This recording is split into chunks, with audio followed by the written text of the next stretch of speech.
আজ 15ই আগস্ট আমাদের স্বাধীনতা দিবস। হ্যালো এভরিওয়ান, আসসালামু আলাইকুম। তো আমি তুহিনা চলে আসলাম ছোট্ট একটি মিনি ভ্লগ। তো আজকে আমরা বেরিয়ে পড়লাম তিনজন মিলে স্বাধীনতা উপলক্ষে কিছু ভিডিও করার জন্য। ফার্স্টে আমি রঘুনাথগঞ্জের মোস্ট পপুলার লিজা ওড়না মহলে চলে গেছিলাম। তারপর সেখান থেকে আমার আর ছায়ান্টির জন্য দুটো ওড়না নিলাম। দেন চলে গেলাম ফারিনদের বাড়ি। এই স্বাধীনতা দিবসটা আমার কাছে একটু অন্যরকম ছিল। তবে একটা কথা না বললেই নয়, জানো তো আমার বান্ধবী ফারিনের পায়ে এখনো কিন্তু অনেক ব্যথা আছে। সে কিছুদিন আগে সিঁড়ি থেকে পড়ে গিয়েছিল। তারপরে সে নিজের কষ্টটাকে পাশে রেখে আমাদের সঙ্গে ভিডিও করেছে। যাওয়া মাত্রই ফারিন আমাদের জন্য স্পেশাল তার হাতের কফি বানিয়ে নিয়ে এলো। তখনও কিন্তু ছায়া আন্টি আসেনি, তার জন্য আমি আর ফারিন দুইজন মিলে একসঙ্গে রেডি হচ্ছিলাম। আর জানো তো শুটে গেছি, আমি নিজের ড্রেস নিয়ে যেতেই ভুলে গেছি। বান্ধবী বলল তুই কেন টেনশন করবি, আমি থাকতে। তারপরে বান্ধবী আমাকে তার একটা ড্রেস দিল। আমি জানি আমাকে ড্রেসটা খুবই খারাপ লাগছে, প্লিজ ইগনোর করবে আমার ড্রেসটা। তারপর আমরা দুইজন মিলে বেরিয়ে পড়লাম ভিডিও বানানোর জন্য।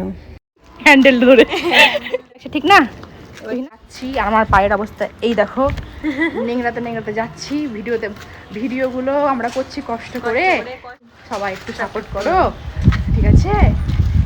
জানো তো আজকের ওয়েদারটা খুবই সুন্দর ছিল, কিন্তু ভাগ্য খারাপ আমরা বেশি ভিডিও বানাতে পারিনি, বৃষ্টি চলে এসেছিল। তবে হ্যাঁ, আজ তিনজন মিলে এত গল্প করেছি, এত হাসি খুশি, এই দিনগুলো সত্যি ভোলার না। তারপরে আমরা চলে গেছিলাম রুমে, আর আমার তো ভিডিও করে অবস্থা একদম খারাপ হয়ে গেছিল। তার জন্য ফারিন আবার আমার জন্য এক কাপ চা করে নিয়ে আসলো। সেখান থেকে মাসিমাকে সালাম জানিয়ে মাসিমার ভালোবাসা নিয়ে বেরিয়ে পড়লাম বাড়ির উদ্দেশ্যে। সবাইকে জানায় স্বাধীনতা দিবসের অনেক অনেক শুভেচ্ছা। চলো আজকের জন্য এতটুকুই, ওকে বাই।